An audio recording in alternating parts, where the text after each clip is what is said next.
de uma palestra que vai ser muito mais reflexiva do que propriamente informativa, com dados robustos. Não é para a gente apresentar muitos números aqui, mas é mais para a gente refletir sobre o papel do médico do sono na adesão ao CPAP, né?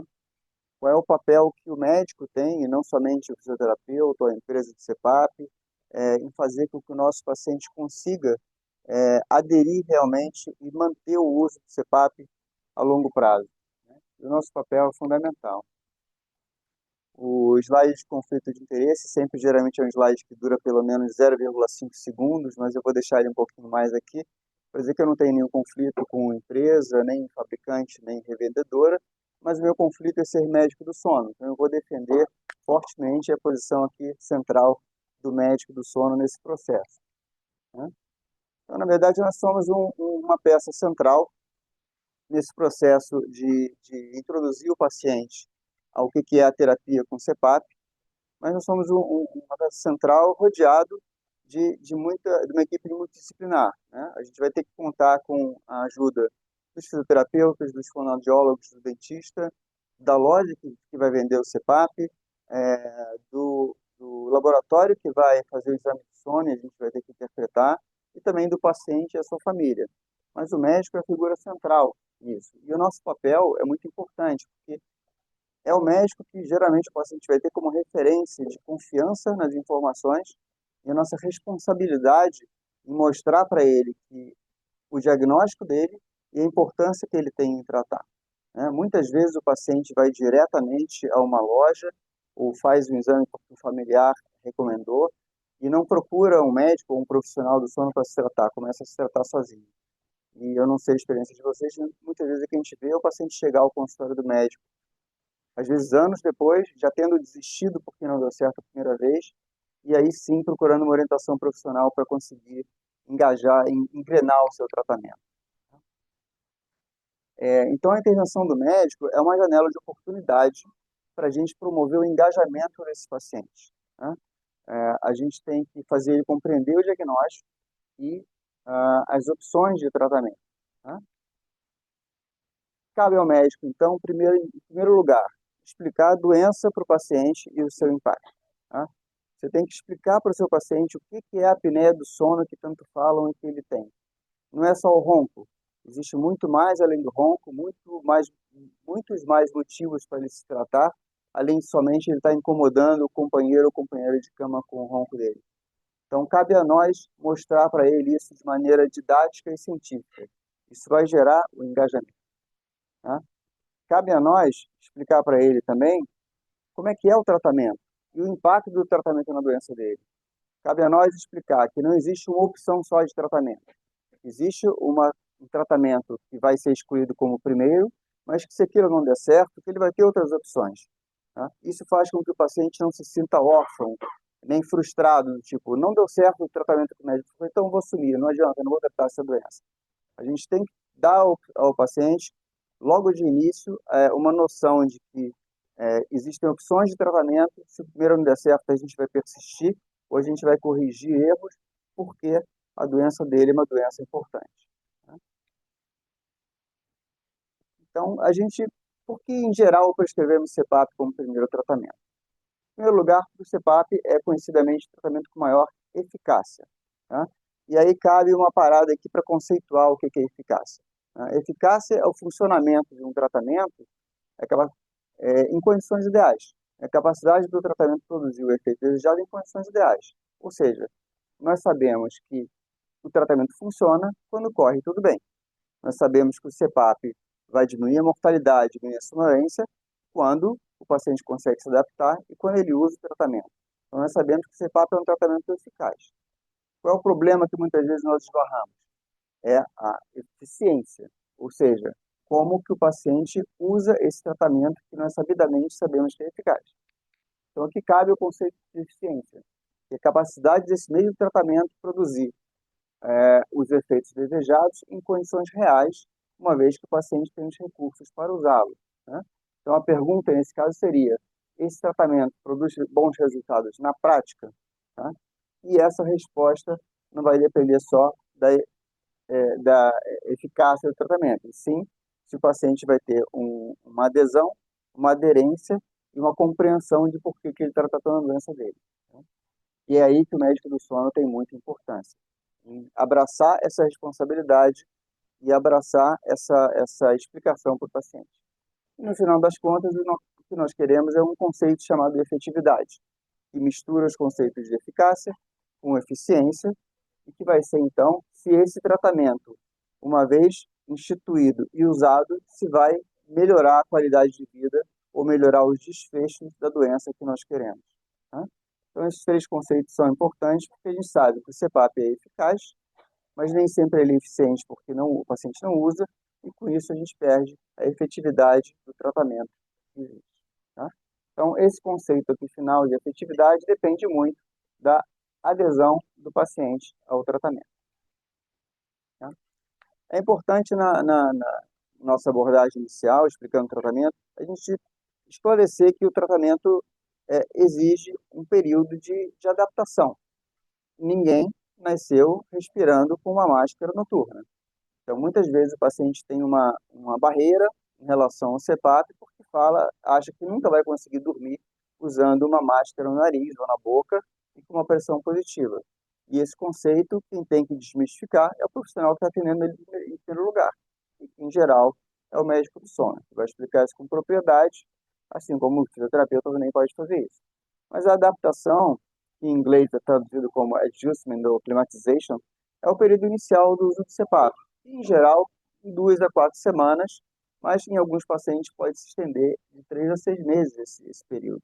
E é importante o paciente saber que esse período pode não ser curto. E tem pessoas que não se adaptam de imediato ao CPAP, e a gente não deve desistir disso. A gente deve tentar ver o que está errado e corrigir os fatores que estiverem errados. Né? Esse período de adaptação é um período de familiarização, não só física com o aparelho, com o mecânico, quanto psicológica também. De a pessoa entender que vai fazer bem para ele dormir com um aparelho externo, que às vezes é feio, às vezes é incômodo, às vezes é constrangedor. Tá? Mas esse é o período mais importante, que é o período que vai ter escolha da máscara, escolha ou titulação da pressão ideal, tá? E às vezes podem ser necessárias várias sessões de sensibilização dele usar durante o dia, para se acostumar com o tipo de respiração que tem que ser feita contra uma pressão positiva, né?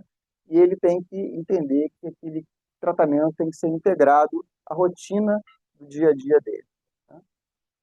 E essa adaptação vai requerer muito suporte, não só nosso, como do fisioterapeuta, se estiver acompanhando, como da família também.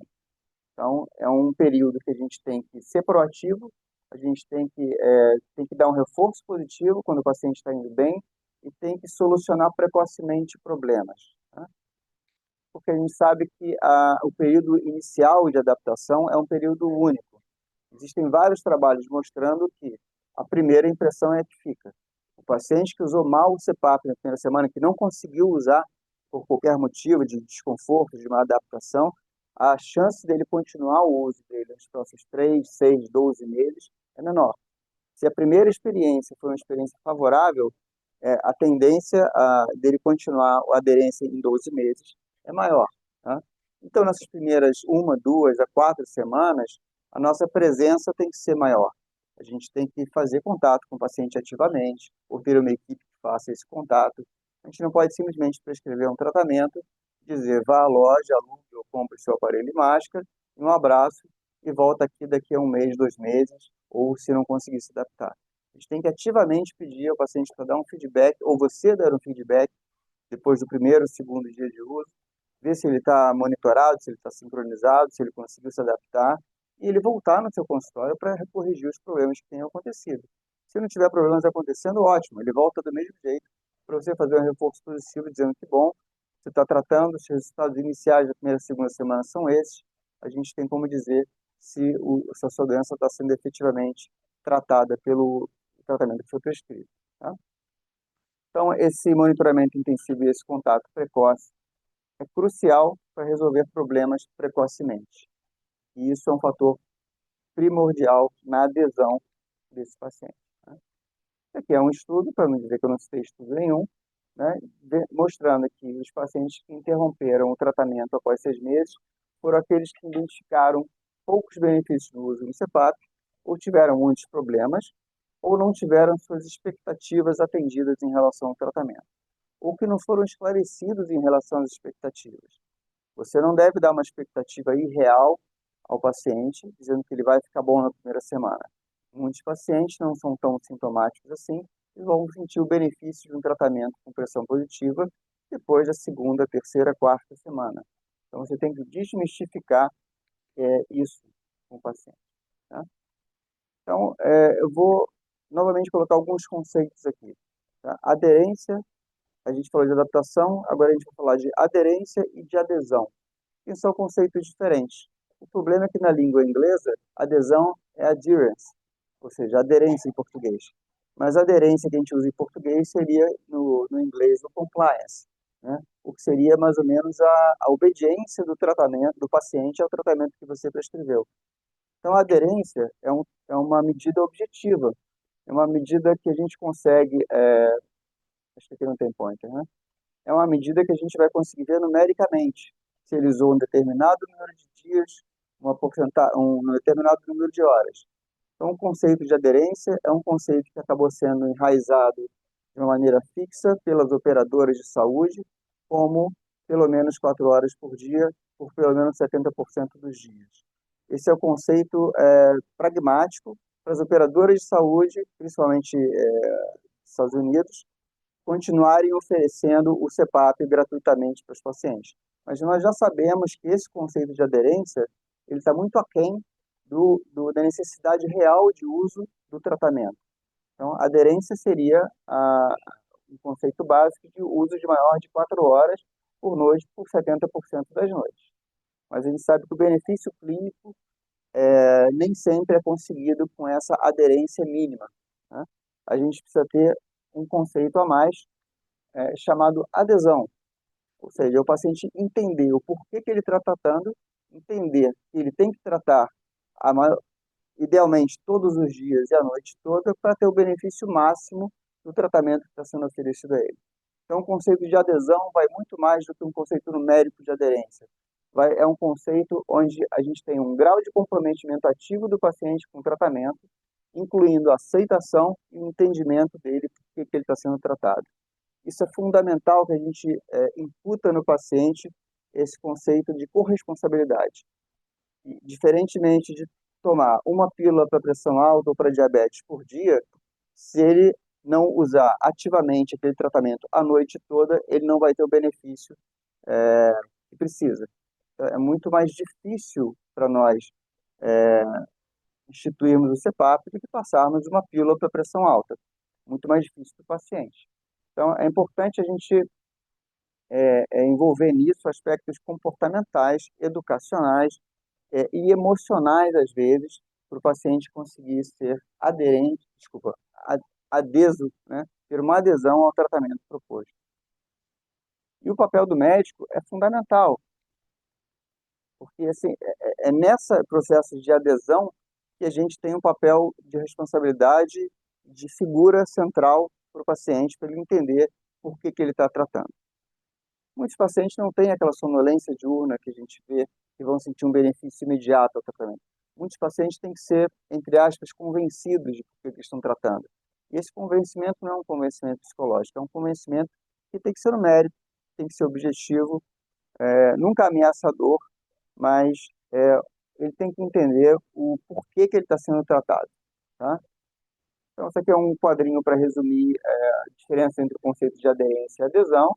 A aderência a gente avalia pelo dado do cartão SD ou monitoramento remoto, e a adesão a gente não vai aferir somente por isso. A gente vai ter que ver qual é o real engajamento, talvez engajamento seja uma palavra boa para adesão, no tratamento dele. Vamos tentar entender aqui quais são os determinantes de maior adesão ao tratamento e em quais fatores desses nós, médicos do sono, podemos interferir. Que é esse o título da aula, né? O papel do médico do sono na adesão. Tem alguns fatores que não dependem do médico, né? Depende da nossa atitude ativa, a gravidade do paciente. Mas a gente sabe que quanto maior o IH, quanto maior a dessaturação, quanto maior o tempo abaixo de 90%, maior a chance do paciente ter adesão ao tratamento, porque ele vai possivelmente sentir mais benefícios em se tratar. A gente sabe que quanto mais sonolência diurna existe no começo, maior a chance dele perceber o benefício e querer se tratar. A gente sabe que quanto mais a idade, isso é um conceito que muitas pessoas têm de dizer, não, o velhinho nunca vai conseguir usar o CPAP noturno, mas na maioria das vezes os pacientes mais idosos acabam usando melhor o CPAP por serem mais regrados e mais disciplinados, por terem mais preocupação com as suas outras comorbidades, do que o paciente jovem de 20, 30 anos, que não tem tanto sintoma. Ele fala, não está atrapalhando tanto minha qualidade de vida, eu consigo trabalhar, não tenho hipertensão, não tenho diabetes. Então, muitas vezes, o paciente mais idoso é o paciente com maior adesão. E o índice de massa corporal é um fator que tem uma curva em formato de U. Pacientes muito magros tendem a aderir menos, os pacientes muito obesos também tendem a aderir menos, porque a pressão diária é maior. Geralmente, os pacientes que aderem maior são aqueles ali com sobrepeso, obesidade leve ou leve moderada. Mas esses fatores independem do médico, então não deveriam nem estar aqui nessa palestra, né? Isso aqui é um gráfico para mostrar que nesse trabalho, que foi um trabalho na Dinamarca, então pacientes com maior grau de escolaridade, que receberam um tratamento totalmente gratuito pelo governo, tiveram uma adesão de 88%. Isso é surreal no nosso meio. Mas aqui mostrando que mesmo assim, a gravidade do IH, entre grave, moderado e leve, a adesão ao longo de 202 semanas, o que dá, se eu não me engano, aí, 4 ou 5 anos, vai reduzindo com o tempo, mas vai reduzindo mais no paciente com apneia leve do que no paciente com apneia moderada ou grave. Então, quanto maior o IH, o paciente conseguiu se manter com o tratamento mais tempo. Essa é uma outra publicação da CHEST 2021, mostrando a relação da idade e também do sexo com adesão ao tratamento.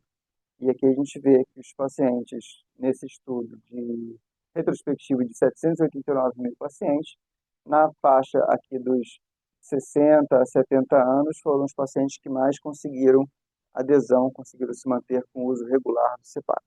Talvez por entender mais as doenças que têm e ter mais preocupações com desfechos futuros. Tá? E as mulheres um pouco menos que homens. Não tem muita explicação para esse fato. Esse aqui é um estudo também com 20.500 pacientes, mas também da Suíça, um país com um grau de socioeconômico maior, mas que conseguiu encontrar uma relação de alguns fatores socioeconômicos com a lesão. Então, a idade, quanto maior a idade, maior a adesão. Aqui foi o contrário, eles acharam maior adesão ao sexo feminino. Tá? O índice de massa corporal não teve tanta relação. O índice de apneia e hipopneia, quanto maior, se correlacionou com maior adesão. Quanto maior a escala de sonolência de Wyckoff se correlacionou com maior adesão, talvez por conta do benefício percebido do tratamento. Tá? E nesses 4 itens a gente não tem muita interferência, mas a gente consegue ter interferência em 2 outros itens relacionados à adesão, que são o uso do umidificador aquecido, que reduziu até 43% o abandono, né, por diminuir os efeitos nasais, né, e uma maior, como eu falei no começo, uma melhor experiência inicial foi relacionada à maior adesão. E a gente tem como interferir nessa melhor experiência inicial, mostrando equipamento, explicando, e muitas vezes fazendo um teste ou colocando a máscara no rosto no próprio consultório, né? Ou pelo menos delegando isso para uma empresa que você sabe que vai fazer isso bem, que vai fazer um teste com o paciente e não somente vender o equipamento para ele. Outros determinantes de maior adesão, e aí sociais, econômicos, foram o paciente ter um suporte domiciliar e familiar favorável, né, a família ou o cônjuge apoiar o tratamento, né, ter um nível socioeconômico e educacional maior aumentou a adesão, talvez por maior compreensão e talvez por maior facilidade de acesso ao equipamento ou uma troca de máscara quando possível. Né? A motivação do paciente e a autoeficácia. A autoeficácia é um conceito onde o paciente consegue lidar com os próprios problemas, ou seja, ele consegue botar a própria máscara, consegue corrigir uma colocação errada, né? O que às vezes se torna um problema com um nível social ou intelectual menor, né? Foi o maior determinante de adesão também, você fazer um ajuste adequado, não excessivo e nem insuficiente das pressões no começo do tratamento, e acompanhar e monitorar ativamente, dando feedbacks aos pacientes, também são um fator de maior adesão. Daquele mesmo trabalho da Suíça, mostrando que o estado civil casado foi relacionado a maior adesão e o nível educacional, com mais de 13 anos de estudo, também foi relacionado a maior adesão. Então, de novo, nesses aqui, suporte familiar social e nível social, socioeconômico e educacional, a gente dificilmente consegue interferir tanto, tá? Mas nesses outros itens de motivação, ajuste e acompanhamento, a gente consegue interferir. Esses fatores também dependem do médico, mas são fatores relacionados à menor adesão. Sexo feminino, nós não temos como interferir. Fatores sociais, né, aquelas pessoas que viajam frequentemente e usam isso como justificativo para não usar o CPAP, eu não vou levar o CPAP, eu viajo muito a trabalho, né? Ou tem rotinas irregulares de sono, como os trabalhadores de turno. Baixo status socioeconômico e problemas com o parceiro. Porque muitas vezes a esposa ou o marido são estimuladores do uso de CPAP, mas por vezes eles são, pelo contrário, são repulsores, né? Eles rejeitam o CPAP, dizem que aquilo ali incomoda, que o marido fica feio, que a esposa fica feio, que desestimula, inclusive, o parceiro a usar aquilo, né? Esses fatores de menor adesão, todos eles a gente consegue interferir. Se existem sintomas depressivos ou psicopatologias, a gente pode interferir nisso, seja medicamentosamente ou encaminhando para uma terapia cognitivo-comportamental, tá? As atitudes negativas, expectativas e realistas, a gente consegue interferir, colocando expectativas reais no tratamento, né? Nos despertares noturnos, a gente consegue interferir, às vezes, com medicação, principalmente aqui nos efeitos colaterais nasais e orais, tratando a congestão nasal, tratando o ressecamento nasal ativamente. E a gente sabe classicamente que nariz obstruído é sinônimo de uma aderência ao CPAP. Vai ser um desconforto e a tendência do paciente querer abandonar o tratamento aumenta. Então é fundamental a gente prestar atenção na via aérea do paciente, em tratar o nariz dele, né? A gente tem vários otorrinos aqui na mesa que valorizam isso bastante. E também evitar pressões de CPAP excessivamente altas, tá?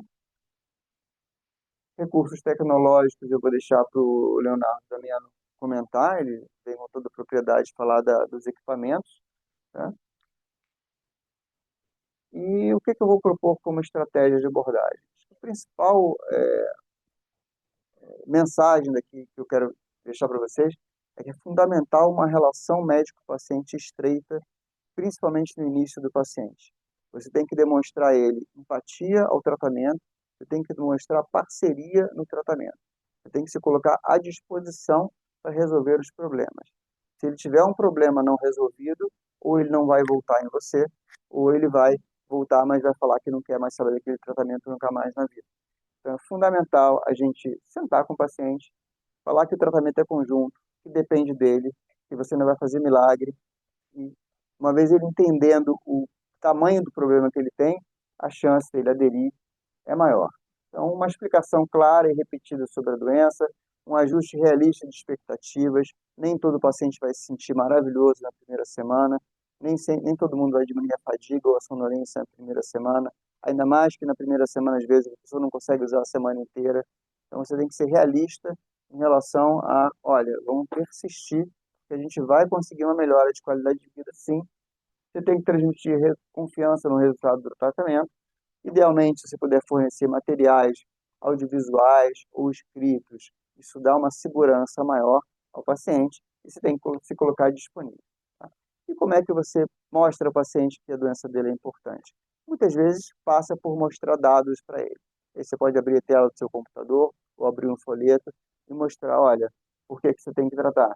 Porque o paciente com apneia grave ou moderada que não trata, a sobrevida dele ao longo de 10 anos é menor.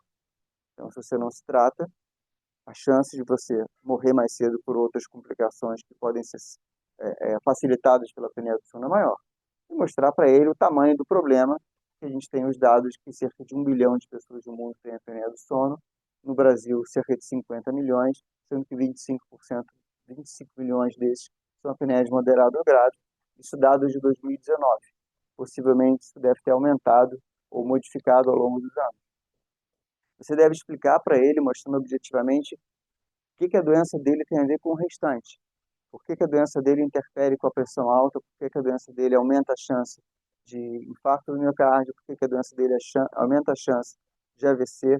Por que a doença dele aumenta a chance de ele ter fibrilação atrial? E essa chance de doença se correlaciona com maior gravidade da doença dele. Quanto mais gravidade de apneia, mais ele vai ter um risco cardiovascular aumentado.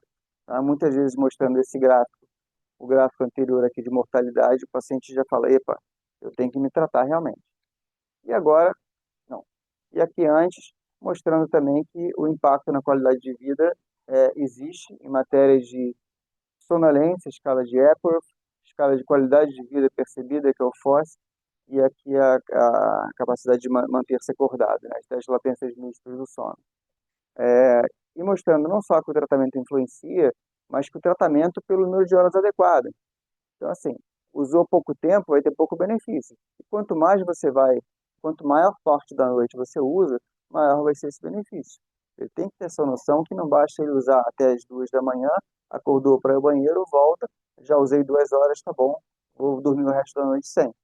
Ele tem que ter essa noção de que o uso depende de tempo de tratamento também, e que pode ter uma diminuição de sintomas depressivos, ansiosos, que ele pode melhorar o desempenho profissional, desempenho social, sexual, inclusive.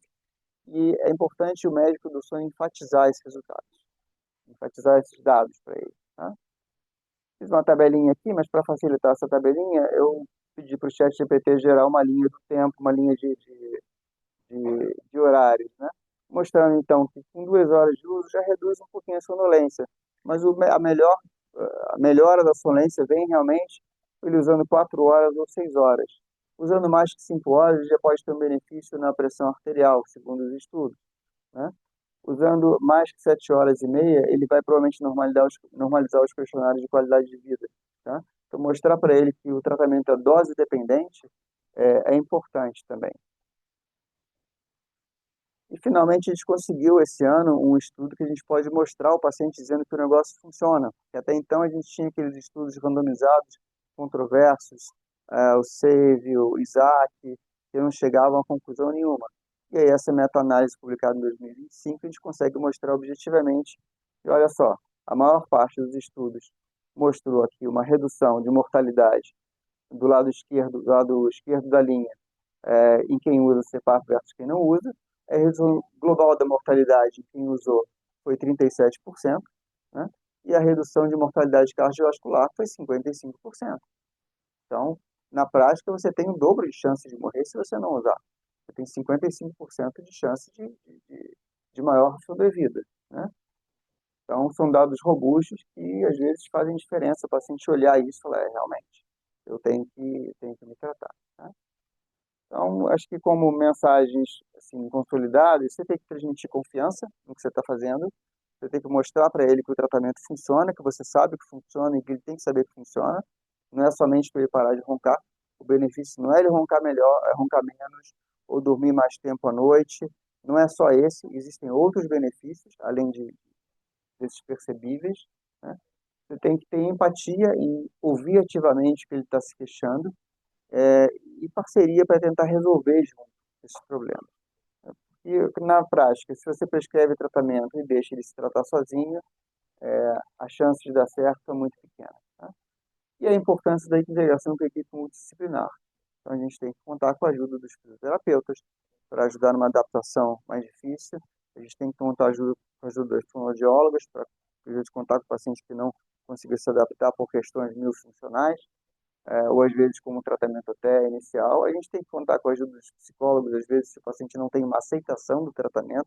A gente teve recentemente uma palestra sobre isso numa liga, o papel do psicólogo na adesão ao CPAP, né?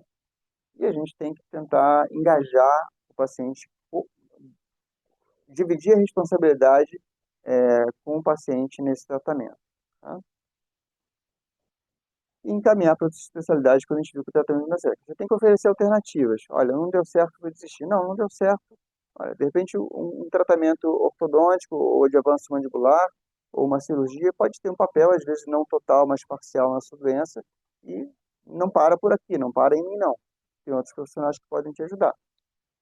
Tá? Esse aqui é um trabalho bastante interessante agora do ano passado, que usou mindfulness, né, para melhorar a aceitação dos pacientes ao CPAP.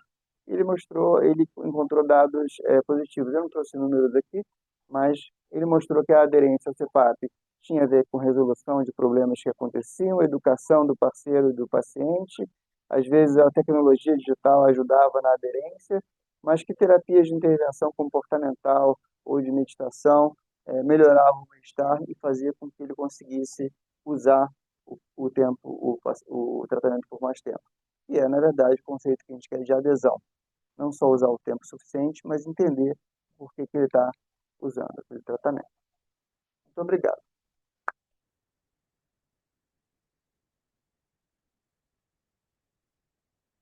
Chamo agora Leonardo Damiano, o terapeuta da ResMed, vai falar para a gente sobre tudo que eu não falei, que é como o monitoramento vai ajudar nessa adesão e a tecnologia também.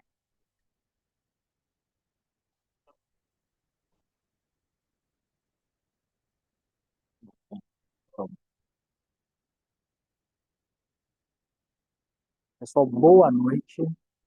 Primeiro, eu gostaria de agradecer aí o convite, doutor Fernando, doutor Andréia, da Liga, e também da Oxigenar. Confesso que, tá ligado? Alô, alô, tá falando. Vocês me ouviram? Então, agradecendo vocês pelo convite, Oxigenar, Liga. Confesso que eu fiquei um pouco temeroso quando recebi o convite, porque da última vez que eu recebi um convite do doutor Fernando e da Oxigenar, eu saí do Rio sem o meu apêndice. Então, eu fiquei com medo, né? Então, mas vai dar tudo certo. E então eu vou apresentar para vocês aqui, eu vou fazer uma breve apresentação, complementando o que o doutor Fernando falou sobre a importância da adesão e como que é, os dispositivos que a gente tem conseguem ajudar na adesão do paciente a longo prazo. Mas um pouquinho antes, eu quero apresentar a nossa gerente executiva de vendas do Brasil, que também é fisioterapeuta, que é a Mariana. Mari, por favor, vem aqui. Porque a gente, e Ivan também, por favor, ontem a gente está aí começando uma grande aí parceria aí junto com a Oxigenar, que a gente queria anunciar aí de primeira mão. Mari. Obrigada, boa noite a todos. Prazer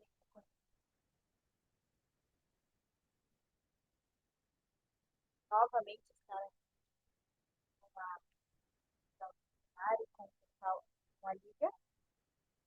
E, na verdade, é com muita felicidade, muita honra, fechar uma parceria com a Oxigenar. Então, eles, a partir de hoje, de ontem, na verdade,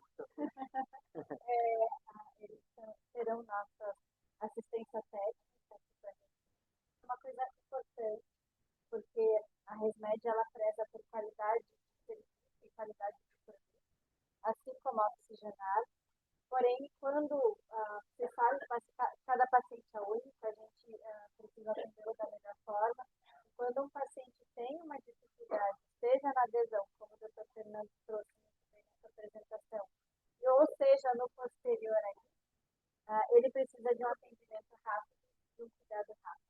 Então, é importante que vocês saibam que a Oxigenar aqui, agora na região do Rio e em outras regiões também do Brasil, vai nos apoiar em todo o processo de assistência técnica. Então, para nós, isso é uma questão extremamente importante do ponto de vista de cuidado do paciente e uma questão de qualidade. Né? Então, a gente vem buscando isso. Nada melhor do que uma empresa idônea, uma empresa que cuida do paciente tanto quanto nós, para fazer essa parceria. Então, Ivan, muito obrigada. Como você mesmo diz, uma parceria que começa agora e para muitos anos. E a gente. Obrigada. Quer falar alguma coisa? Então, pessoal, dito isto, eu vou apresentar então para vocês aqui as ferramentas, falar um pouquinho de como a ResMed está atuando no mercado, das nossas ferramentas, especialmente o AirView e o MyAir, que ajudam na adesão. E depois eu trouxe aqui dois casos clínicos extremamente simples, até pedido do Dr. Fernando, para a gente ver o gráfico completo, né, no AirView, como que a gente faz esse tipo de interpretação. Então, bem rapidamente aqui, não sei se todos vocês estão sabendo, mas a gente fez esse ano um rebranding, né, da marca, né?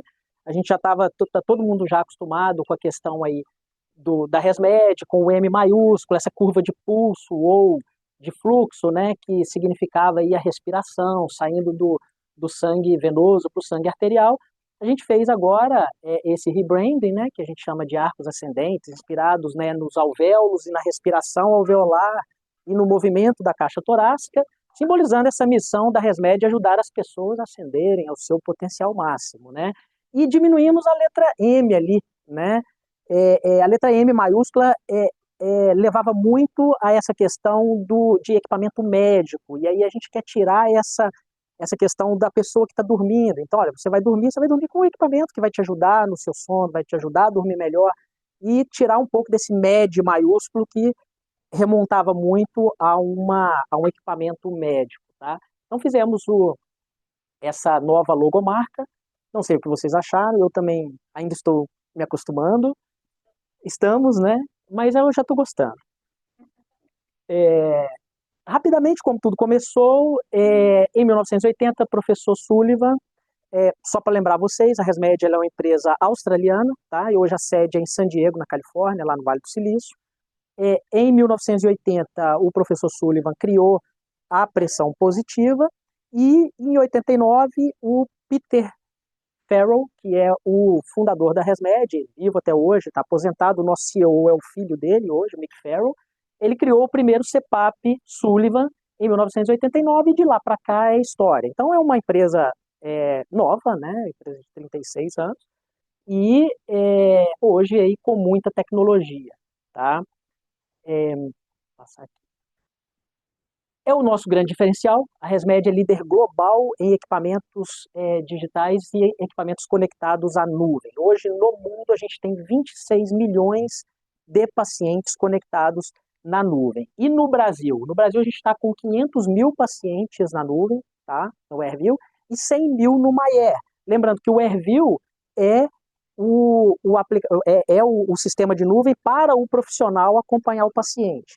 E o Maier a gente chama de Sleep Coach, que é um aplicativo que o paciente baixa no celular e ele busca as informações do Maier e ajudam na adesão. Quando você liga o Maier, aumenta muito a adesão. Vou mostrar estudos aqui para vocês. Então, quando você faz essa associação de AirView com o Maier, você tem maior adesão, porque o AirView mostra para o paciente quantas horas que ele dormiu por noite, se a máscara está vazando, qual que é o índice de apneia e hipopneia dele, e vai e pontua.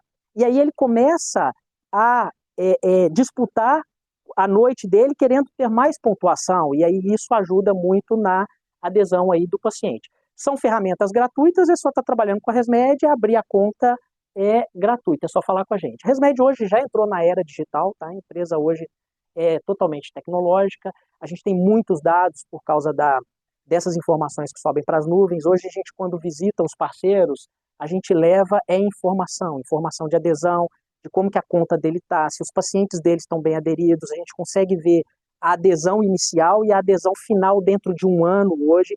Lembrando, eu não vejo o paciente individualizado, eu não vejo, é o doutor Fernando que está lá, mas eu vejo a conta do doutor Fernando, eu vejo e mostro para ele, olha, hoje você tem inicialmente 80% de adesão, e no final de um ano, essa sua adesão caiu para 70%, e aí a gente vai sempre trazendo informações para que o profissional consiga melhorar essa questão de acompanhamento e de adesão do paciente a longo prazo, tá?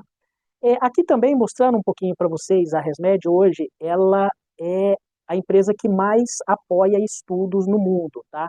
Se vocês olharem ali, ó, ResMed Foundation e ResMed, nós estamos na frente das farmas, né, que apoiam muita pesquisa aí pelo mundo afora. Então, aí, a gente está na frente da AstraZeneca, Sanofi.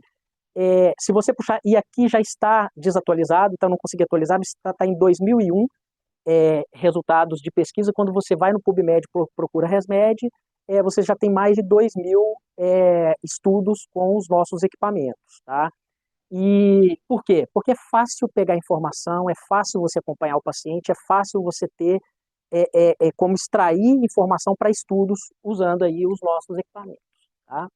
Outra coisa que a gente está também trabalhando muito forte, a gente tem hoje uma equipe que a gente chama de equipe institucional. São fisioterapeutas que vieram do SUS, que vieram do Melhor em Casa, e trabalhavam junto ao Ministério da Saúde, e hoje a gente tem mostrado a importância do telemonitoramento para os órgãos públicos, para as prefeituras. E a gente mostra para eles que, por ser órgão público, eles não precisam de estar trabalhando com equipamentos mais baratos, equipamentos mais simples, equipamentos com menos tecnologia ou com um algoritmo não tão confiável, que mesmo sendo órgão público, ele pode trabalhar com o equipamento top de linha, que é a ResMed. Então, aqui são vários, né, estados e hospitais e prefeituras. Hoje a gente tem mapeado quase 100 órgãos públicos que já utilizam. A Prefeitura de São Paulo inteira, quase todas as regionais já estão com a ResMed, tá? E além da gente mostrar para eles a importância do telemonitoramento e do acompanhamento, a gente mostra também como que eles podem gerir melhor o dinheiro público, porque com isso daí ele vai olhar, olha, você está utilizando o equipamento, você não, então me dá esse seu equipamento aqui que eu vou passar para esse aqui para ele utilizar. Então até com esse tipo de situação acontece para você gerir melhor o dinheiro público, né? Então se você não tem também aí uma equipe de fisioterapeuta, no caso do gestor público, que faça esse acompanhamento, ele vai se interessar pelos equipamentos para ver quem está usando e quem não está utilizando e poder fazer essa distribuição melhor aí dos equipamentos, tá? Então aí são termos de referência, todos aí solicitando os equipamentos ResMed. Então a gente está realmente atuando aí muito forte, tanto no mercado público quanto no mercado privado, tá? Outra coisa muito importante que eu quero falar para vocês é a questão da validação do algoritmo, tá? Tudo que a ResMed põe no mercado, o algoritmo ele sempre é validado com muito forte, com estudos muito. Esse ali, no caso, foi o do S10, né? E do S11 também, da mesma forma. E, bom, entrando agora na continuação da aula do Dr. Fernando, é a gente falar realmente da questão da descontinuidade da terapia. O que a gente vê, o que os estudos têm mostrado, realmente é um abandono muito grande da terapia com CPAP, principalmente a longo prazo, tá? Então, o que os estudos vêm mostrando é isso aí, ó, tá? Sempre acompanhamento, abandono de terapia a longo prazo. Esse estudo aí mostrando aí que em 6 anos você perde quase 80% dos pacientes. Então, sempre que a gente visita vocês, visita o médico, visita o fisioterapeuta, visita o psicólogo, a gente está sempre falando de adesão, de acompanhamento, porque a gente não pode perder esse tanto de paciente aí que a gente vem perdendo ao longo dos anos, tá? Então, se você for colocar isso numa tabela, você está perdendo aí, em 1 ano, 2 meses de trabalho, em 6 anos você perde mais de ano de trabalho. Então, o que a gente tem que botar na cabeça, que o Dr. Fernando falou isso várias vezes e muito bem, é o seguinte, a compra do CPAP é o início de tudo, tá? Então, a gente, comprou o CPAP, tá, acabou, não. Então, a importância de vocês, médicos, fisioterapeutas, a equipe que trabalha com sono, está orientando o paciente na hora de utilizar, porque na hora que ele compra, que aí é que vai começar a jornada do sono, tá? Bom, e aí, o que os estudos mostram, né? Que quando você coloca o paciente no AirView, e o AirView, então, é o nosso sistema em nuvem, tá? A gente não funciona com, isso às vezes gera dúvida, a gente não funciona com internet, tá? O que tem dentro dos equipamentos da ResMed são chips telefônicos, que são construídos para cada região do mundo com chip telefônico da região. E aí, no Brasil, a gente tem um contrato com a Vodafone. E a Vodafone, o que ela faz? Ela vê, o CPAP que está na casa da doutora Andréia, a antena de telefonia que tem sinal mais forte perto da casa dela é a Vivo.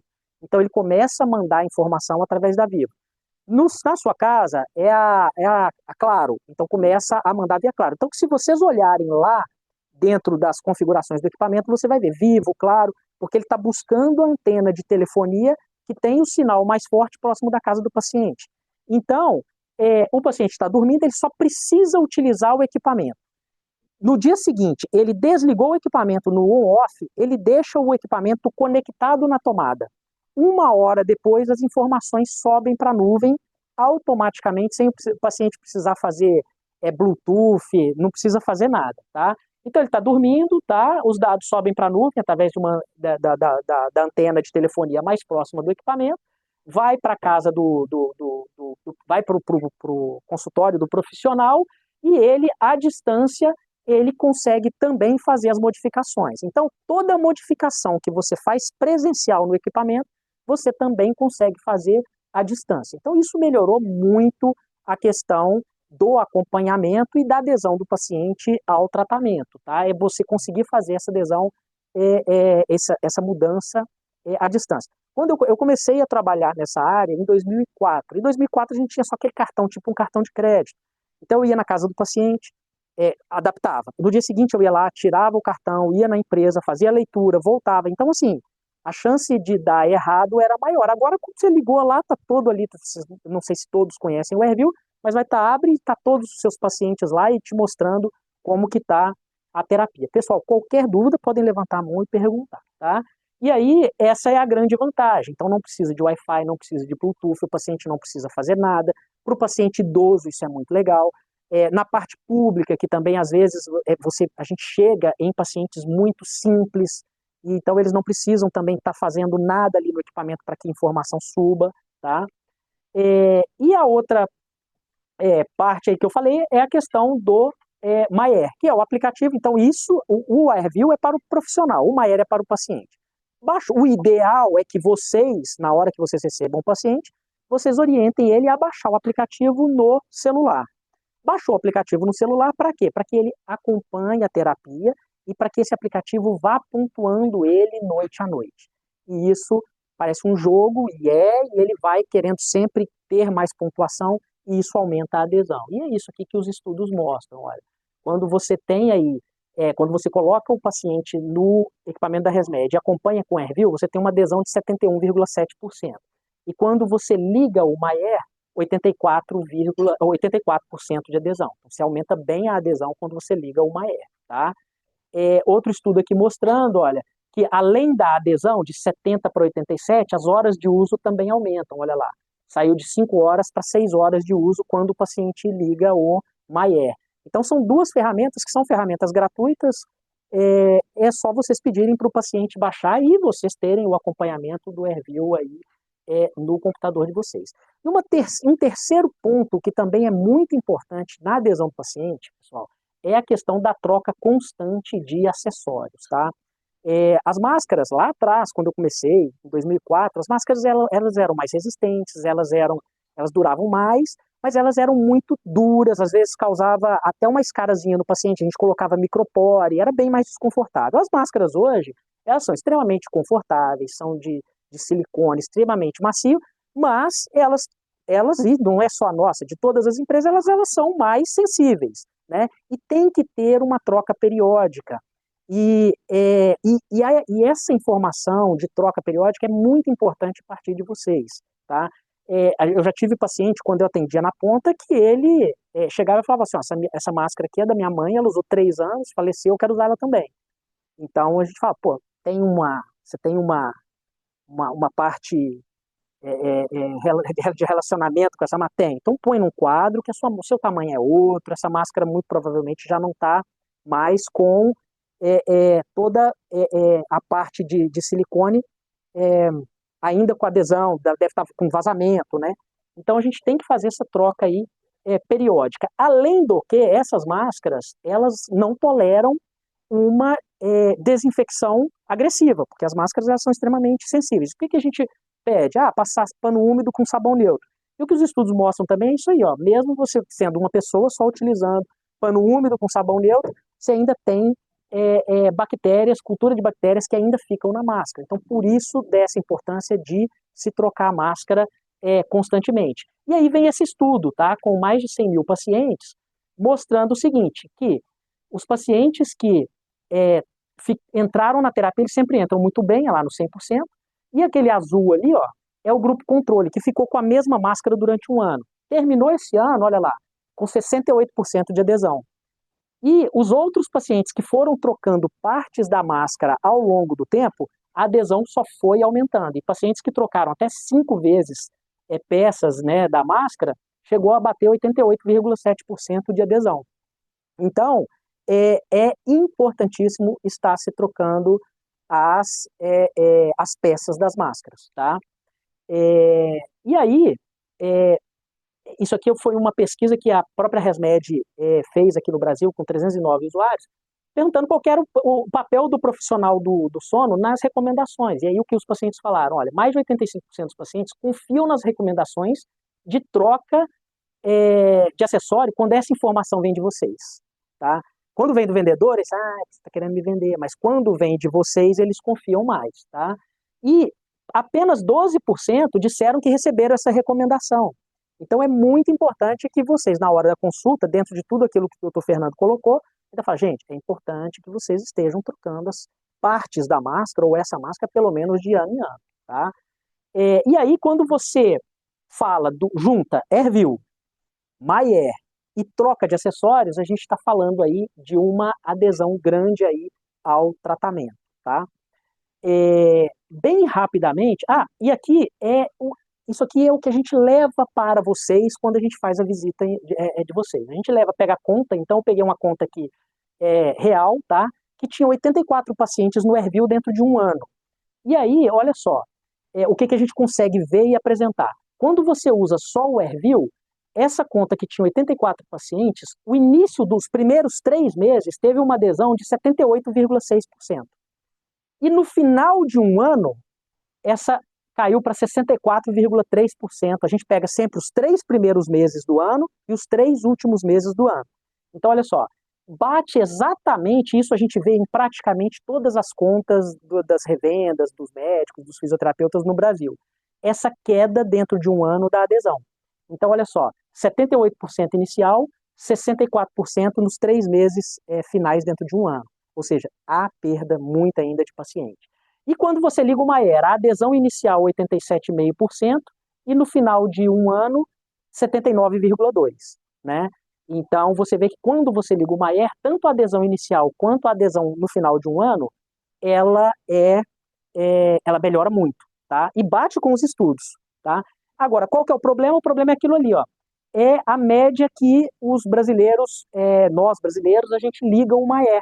A gente liga o Maier, ali está até alto, tá? Porque normalmente nós ligamos de 10 a 20% dos nossos pacientes, a gente solicita que liguem o Maier no celular. Então, a gente sabe que nunca vai ser 1 para 1, porque tem paciente idoso que não quer mexer com o aplicativo, ou o seu aplicativo está cheio, o seu celular está cheio demais, tem gente que não quer.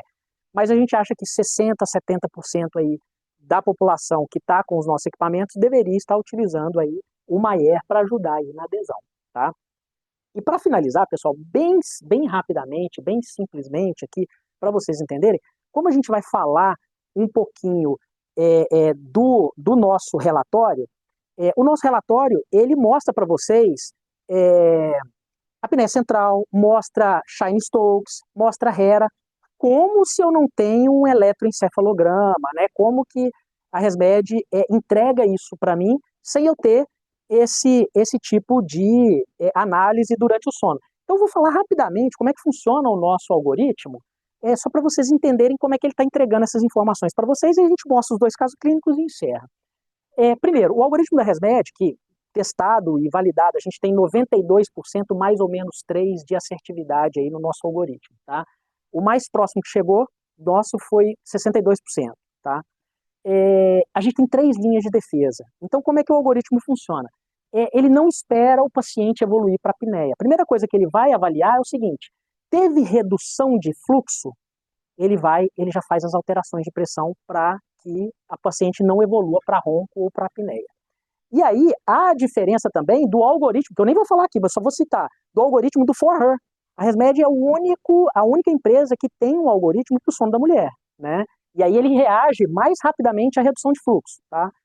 Então vamos lá, primeira linha de defesa, fluxo, reduziu, ele já aumenta a pressão para poder evitar que o paciente evolua para uma apneia.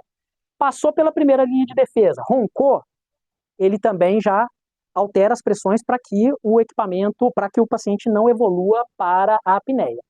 Terceira linha de defesa, fez a apneia, o que o equipamento faz? Bom, o equipamento vai fazer isso aqui, ó. Ele está mandando fluxo respiratório, o paciente para de respirar, e aí ele manda o que a gente chama de FOT, técnica de oscilação forçada. Ele manda 4 Hz na máscara do paciente. Se bater esse 4 Hz não é suficiente para acordar o paciente. Então, se bater na máscara e voltar, é porque a via aérea está fechada, é uma apneia obstrutiva. Aí a máquina reage. Se ele mandar os 4 Hz e os 4 Hz passar, é porque o paciente fez apneia com via aérea aberta, apneia central.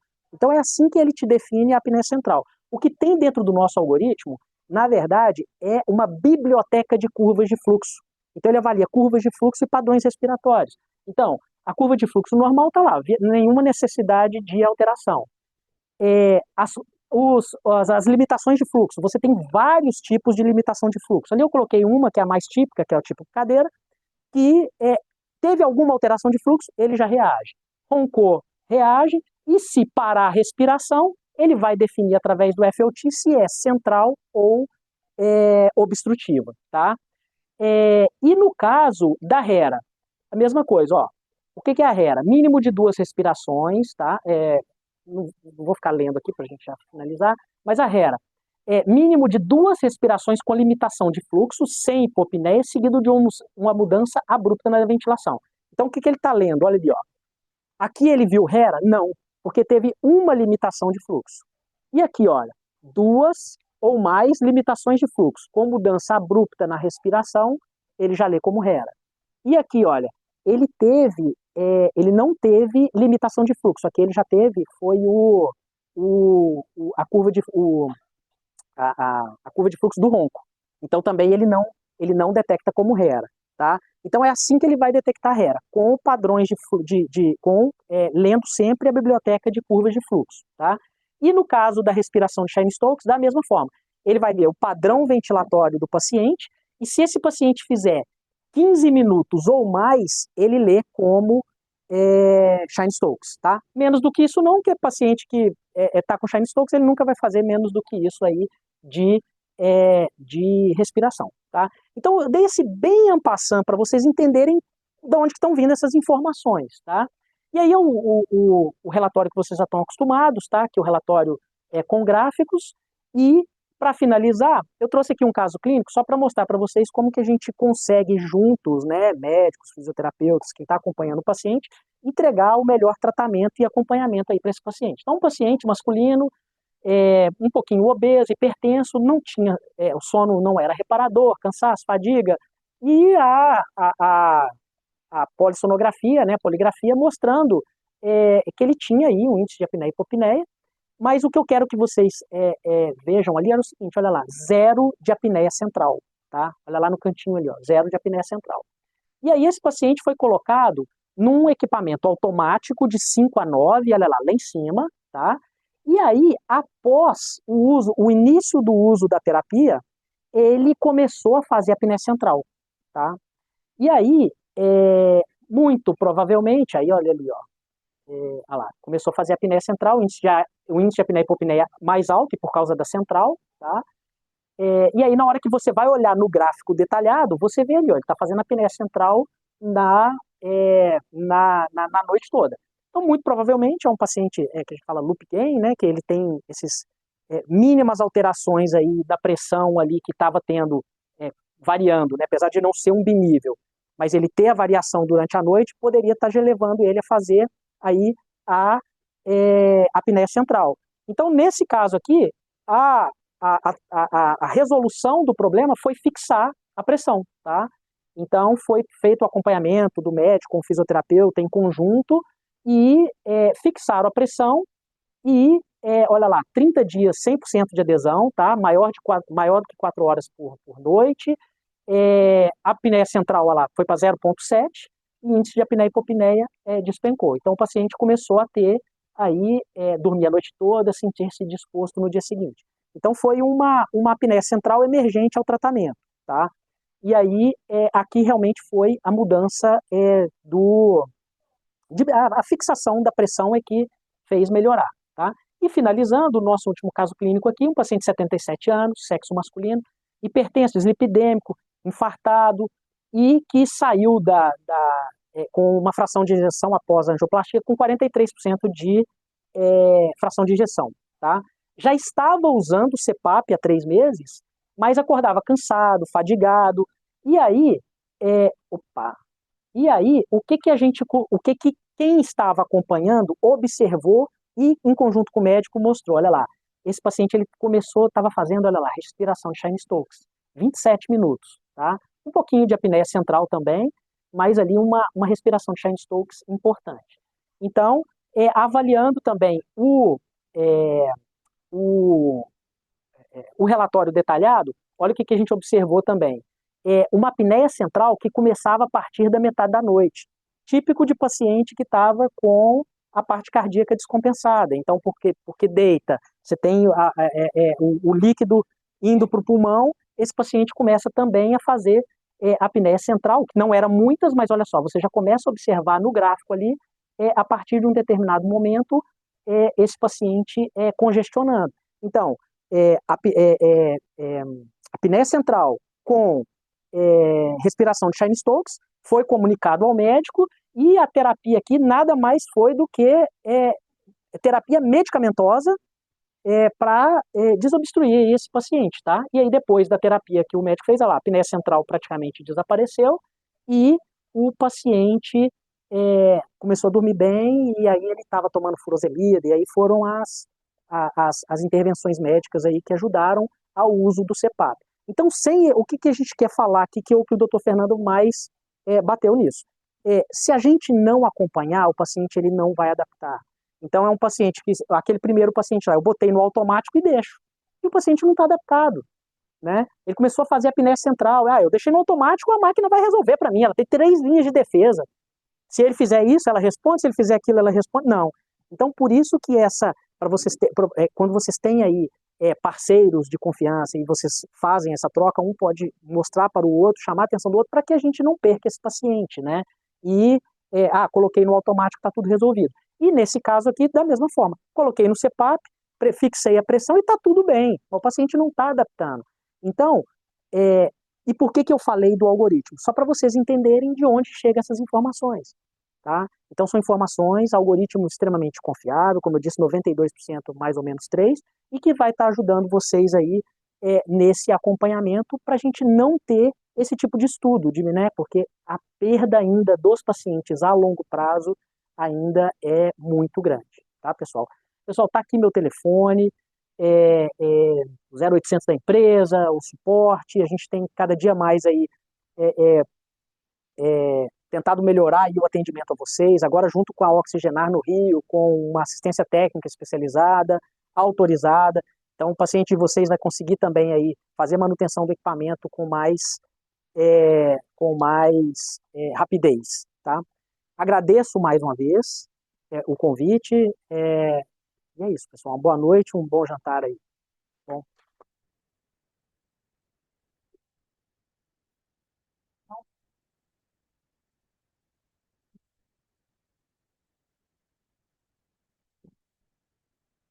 Obrigada, Fernando. Obrigada, Leonardo. Obrigada pela presença de todos. Mais uma vez, obrigada pela Oxigenar. Eu acho que a gente pode abrir para perguntas e também abrir para os garçons começarem o serviço, porque a gente atrasou um pouco, já são quase 9 horas da noite. Podem ir pensando aí nas perguntas, o pessoal de casa também, se quiser fazer perguntas online. Fernando, eu queria começar aqui perguntando, quando a gente faz o diagnóstico, faz a titulação, sabe que esse paciente precisa usar, faz a prescrição, e esse retorno, você já define para o seu paciente assim, olha, eu quero te ver com um relatório, eu vou em 15 dias, em um mês. Como é que a gente faz para começar essa fidelização e a gente ter uma continuidade melhor? Bom, o que eu faço é que o paciente me dá um feedback no dia seguinte do uso do aparelho. Começou a usar, me dá manda uma mensagem assim.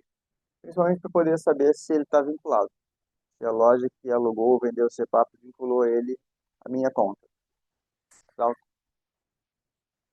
se ele está vinculado à minha conta. Então, depois do primeiro dia de uso, eu peço ele me dar um feedback para saber se está vinculado e já me dá uma primeira impressão da noite. Qual é a minha recomendação? Eu não sei se vocês fazem diferente. Se ele estiver conseguindo usar bem, durante a primeira, segunda semana, ele volta no consultório no máximo 2 semanas, para a gente ver o que teve de problemas ou dificuldades, trazendo todo o equipamento para a gente revisar, inclusive limpeza, conservação, etc. Se ele começou a usar, o primeiro relatório já não foi bom, e ele me dá um feedback dizendo que não estou conseguindo usar, fala, marca assim que possível, tiver o seu horário, o meu horário, e traz para a gente corrigir precocemente o problema.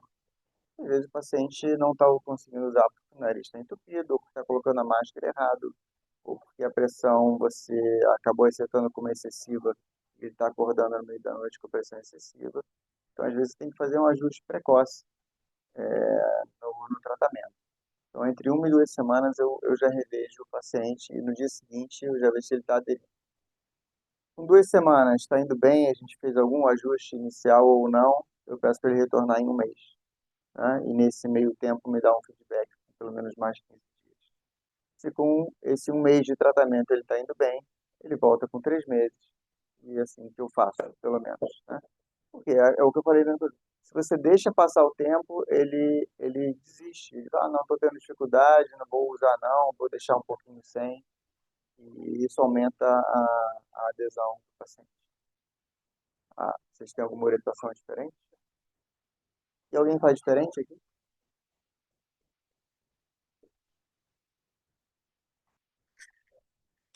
Uma questão que eu acho extremamente importante, né, é a interface, né, gente? Muitas vezes, como eu, por exemplo, faço a titulação, né, ou no laboratório ou em casa, esse paciente já experimenta muitas máscaras, né? E uma coisa interessante que a Oxigenar tem é esse monstruário, que antigamente, quer dizer, o pessoal das antigas sabia que você ia comprar a máscara no plástico fechadinha e ponto final, e ele ia experimentar em casa, né? Hoje a gente tem a facilidade da máscara já ter os 3 tamanhos, independente do modelo, e quando ele vai comprar, ele pode experimentar tantas quantas máscaras forem necessárias. Então, eu acho que isso faz toda a diferença nessa primeira adesão, já que a interface é o primeiro contato do paciente com o equipamento. Então, isso é um momento que eu acho que a gente tem que sempre chamar a atenção do paciente, como é que ele ficou com a máscara, porque às vezes eles chegam no seu consultório já com 3, 4, 5 máscaras, dizendo que ele não quer usar aquilo, aparelho, e desconstruir é muito mais difícil do que a gente já mostrar as dificuldades, os caminhos que ele vai ter que enfrentar, mas que ele vai conseguir efetivamente usar esse aparelho. Eu queria te perguntar, Leonardo, a questão do SUS que você falou, das prefeituras. Quer dizer, como é que é esse contato, a ResMed com a prefeitura, aonde está o médico ou o profissional do sono nesse meio para que tenha esse paciente público que precise, que faça o diagnóstico, que precise do CPAP e a prefeitura entende que deve comprar. Como é que funciona essa triangulação? Nem, nem sempre é médico do sono, né? A gente faz esse despertar com o órgão, normalmente com o médico responsável pelo órgão, independente dele ser do sono ou não. Então, isso dali entra também tanto sono quanto ventilação mecânica, tá? E aí, a nossa linha de equipamentos todas, né? Desde CPAP até os ventiladores, tem o telemonitoramento. Você quer complementar mais? Então, assim, a gente faz essa... Pode falar. Tem um ponto que é importante. Normalmente o especialista, o médico do sono, ele não está na prefeitura, né? Isso é um problema. A gente busca, a gente gostaria que vocês, profissionais especialistas em sono, estivessem lá. E não estão. Porém, as prefeituras, o município, enfim, elas recebem acionamentos jurídicos com muita frequência de solicitações de pacientes que, por algum motivo, foram para o privado, fizeram seu diagnóstico, mas não têm condições de adquirir o seu equipamento e acabam migrando para solicitando às prefeituras o seu equipamento.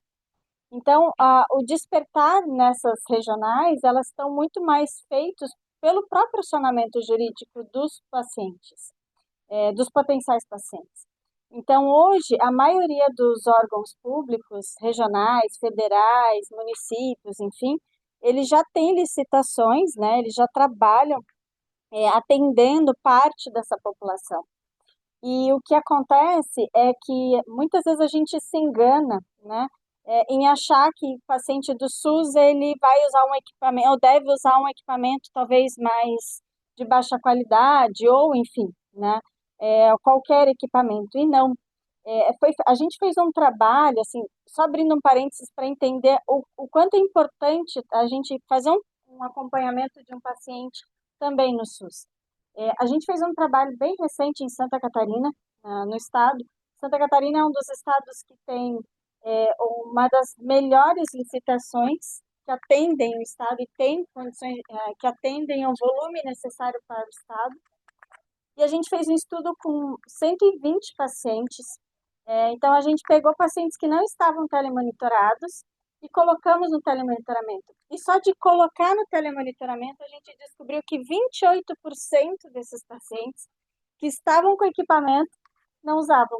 Então, o equipamento estava na caixa, muitas vezes o equipamento, então, pacientes precisando de atendimento, de acompanhamento, não estavam contemplados, eles estavam com uma fila de espera naquele momento de 2.000 pacientes, querendo aumentar a licitação, quer dizer, aumentar a dispensação de produtos.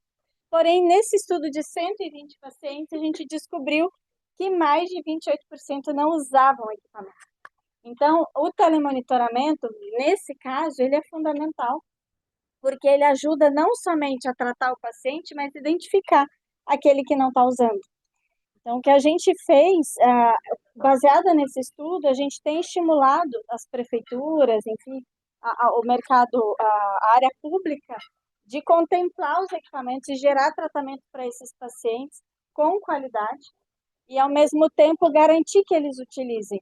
Porque nada adianta o paciente ter o equipamento em casa e não ter o acompanhamento. E por isso é tão importante o médico especialista ou o médico orientado que tem capacidade de apoiar esse paciente na sua adesão. Porque, como vocês mesmos falaram, é muito importante esse acompanhamento aproximado. Porque, do contrário, fica muito difícil essa relação da adesão do paciente mal orientado. Ele, às vezes, tem um produto, tem tudo em mãos, mas ele não consegue, sozinho, garantir a sua adesão. Então, isso é muito importante. É um trabalho árduo, porque eu não me lembro, eu não me recordo aqui de nenhum desses gestores ser médico do sono. São médicos, mas não são especialistas em sono. Então a gente faz esse trabalho, mostra a importância também de se diagnosticar. A própria Santa Catarina fez para a Apneia Link, e não só Santa Catarina, né? Todos esses aí que eu mostrei.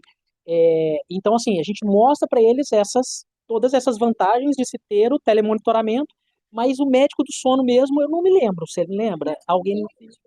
É, é o médico da prefeitura que a gente faz esse trabalho e a gente faz esse tipo de trabalho com ele. Eu coordeno atualmente, junto com a Cristiane Henrique, que está aqui, o ambulatório de sono lá do Estado dos Servidores. E a gente pede judicial, obviamente, o paciente não tem condição de comprar, esse processo tem demorado aqui em torno de 6 meses, às vezes até mais. E o que a gente faz atualmente é emprestar, a gente tem 2 equipamentos nossos que a gente conseguiu lá, que é por doação, a gente empresta durante uma semana, às vezes 2, e um equipamento F110 que tem um telemonitoramento, então a gente consegue, quando o paciente volta, ter um monitoramento que ele fez. Até então, a gente simplesmente prestava uma semana, fazia uma orientação básica e mandava o paciente. A nossa adesão estava sendo muito ruim. E a coisa de um mês e meio, a gente conseguiu uma aquisição de uma fisioterapeuta lá para o nosso ambulatório, a Luana Vasco aqui. E eu vou te falar, a gente não tem números compilados ainda, mas a adesão melhorou muito. Depois que a gente teve uma fisioterapeuta intervindo ativamente em cada paciente que a gente indica CPAP, colocando a máscara com mais paciência do que nós médicos residentes, que temos um volume mais alto de pacientes. E começou a colocar, pelo menos os últimos 4 pacientes que ela adaptou, o uso foi excepcionalmente maior do que a gente estava tendo antes. Tá? Tanto que a gente está tentando fazer um projeto embrionário lá, de randomizar os pacientes. Não começamos ainda, mas é um projeto de randomizar. Uma parte que vai receber uma orientação mais detalhada e outra parte que vai ser como a gente fazia. Olha, toma aqui o equipamento, é assim que bota a máscara, é assim que liga, é importante você usar assim, ok, mas sem sem gastar ali, às vezes, 40 minutos, uma hora com o paciente para fazer isso, para tentar ver se a adesão maior. A nossa impressão inicial é que sim, já tivemos uma adesão maior, só do fato de termos um fisioterapeuta lá conosco fazendo esse trabalho um pouco mais individualizado. E nesse ponto, realmente, você ter um monitoramento confiável é importante. Pacientes que voltam com um aparelho mais basiquinho, né, de outras marcas, a gente só tem um cartão, às vezes nem o cartão a gente consegue ler, porque as plataformas de leitura de cartão de algumas marcas são sofríveis, e a gente não consegue dar um feedback para o paciente. Quando a gente consegue dar um feedback para ele, olha, você usou essa semana muito bem, você usou tantas noites, seu índice está tanto. A gente vê na afeição do paciente que ele, nossa, que bom, fica mais feliz e essa é a pessoa que vai usar mais. Então, a gente fica ali, na dúvida, não deu para ler muito bem, como é que você está se sentindo, dá um pouco melhor. A chance do paciente continuar usando é menor. Tá? Então, no serviço público, a gente tem feito isso, tem feito judicial, e a gente já está percebendo uma mudança de comportamento quando tem uma educação um pouco maior. Eu acho que deveria existir, assim como existe com o aparelho auditivo, uma fila. O aparelho auditivo, né, os otorrinos sabem isso bem, quando o paciente tem indicação, ele entra numa fila já própria, já tem um processo próprio, que ele conseguiu o aparelho muito mais fácil. Isso para ser CEPAP, infelizmente, ainda não existe. Ainda é um processo caso a caso, pessoa a pessoa, e na Câmara de Litígio pediu o aparelho. Né? Não existe uma... Mas não são O todas as Espírito etapas. Santo hoje ele tem É, 3.500 pacientes Aqui no em Rio a CEPAP. gente não tem ainda uma facilidade de fluxo, digamos assim, o fluxo para ele conseguir o CEPAP ainda não existe isso. São Paulo tem, E nas várias prefeituras você tem Belo Horizonte. talvez aqui no Se a ResMed puder dar, se a ResMed puder dar talvez uma luz para nós médicos do sono, o papel da Regional ABS Rio, ou da Luciane, de como existe uma maneira mais direta, ou como os outros estados fazem, para a gente poder seguir o mesmo exemplo, seria ótimo para a gente. Marcar reunião com uma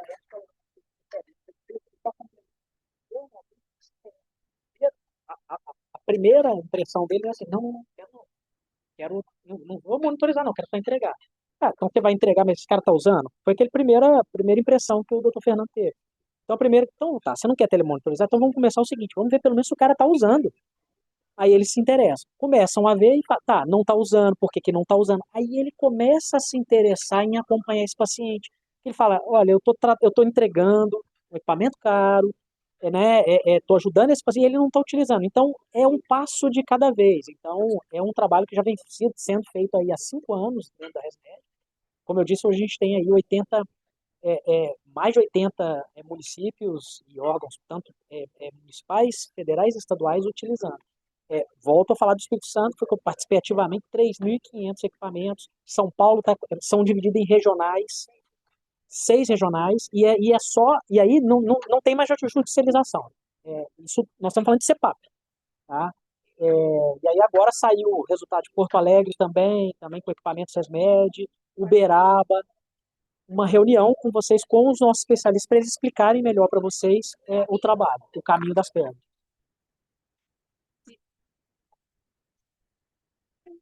Tem esse processo?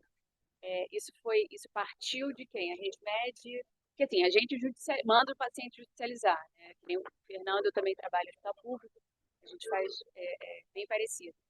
E tem pacientes, eu sempre pergunto até se ele é da capital, porque a capital geralmente demora mais do que cidades pequenas, né?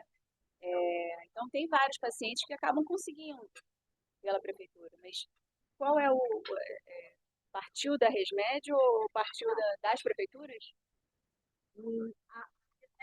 ela faz parte de um processo de influenciador nesse processo.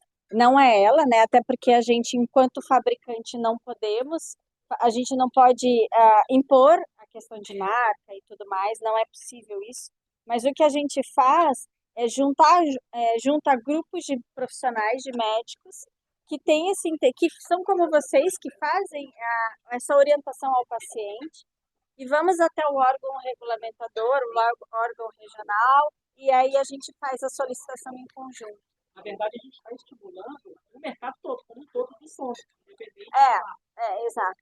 Então, acho que vale muito a pena a gente gerar essa conversa aqui entre nós. A gente tem pessoas especializadas nisso para gerar essa orientação e a gente tomar o primeiro passo. Porque o paciente levar 6 meses para iniciar o tratamento, ou às vezes mais, muitas vezes ele desiste, né? Infelizmente, ele desiste. Vocês já estão cercados, Minas, São Paulo já estão. E a gente tem ótimas referências, né, regionais para poder indicar para dentro desse dossiê a gente conseguir referenciar, usa a referência de tal estado.